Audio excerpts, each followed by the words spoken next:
दोस्तों, आज मैं आप लोगों को एक विशेष टॉपिक है कि नीच व्यक्तियों की पहचान कैसे की जाए और वो कैसे आपको धोखा दे सकते हैं, उनकी क्या पहचान है, इसके बारे में आपको बताना चाहता हूँ कि वो कैसे पहचानेंगे उनको।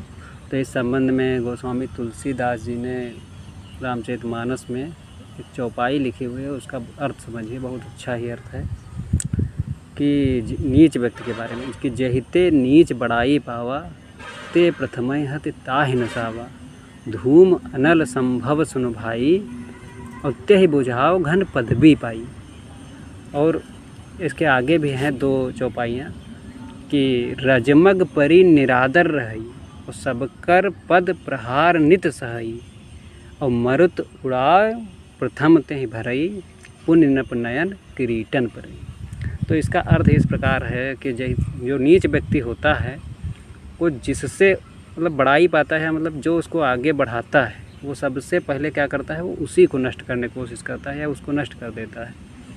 जैसे कि आग से धुआं उत्पन्न होता है, लेकिन वही धुआं जो ऊपर जाता है आकाश में तो वो बादल बन के उसको बुझा देता है, उसी आग को बुझा देता है जिससे वो उत्पन्न हुआ है। या इस प्रकार से दूसरा भी अर्थ है इसका कि जैसे आग जो है वो ऑक्सीजन की उपस्थिति में ही मतलब वो जल सकती है। अगर वो धुआं रहेगा तो कार्बन डाइऑक्साइड रहेगी तो वो नहीं जलेगी।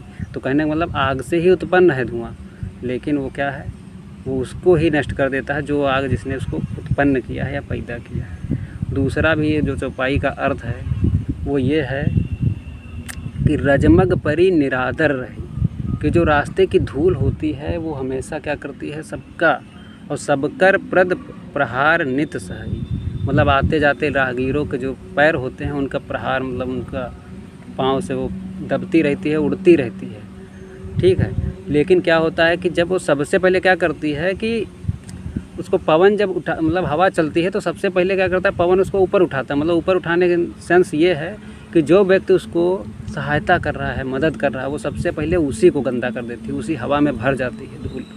वो क्या करती है, फिर उसके बाद भी क्या करती है, राजाओं की आँखों में घुस जाती है, जाके उनको दर्द महसूस कराती है और उसके बाद उनके मुकुट या उनके सम्मान को ठेस पहुंचाती है। तो इसका अर्थ यह है कि नीच व्यक्ति को जब आप कहीं ना कहीं मदद करेंगे, ऊपर उठाएंगे, तो वो कहीं ना कहीं आपका सम्मान को नष्ट कर देगा या आपको ठेस पहुंचाने की कोशिश करेगा, कहीं ना कहीं आपका नुकसान ज़रूर करेगा। नीच व्यक्ति की ये पहचान है और गोस्वामी तुलसीदास जी ने इसका बहुत अच्छे से वर्णन किया है। तो इससे कुछ ना कुछ लाभ ही मिलेगा आप लोगों को जान के। धन्यवाद।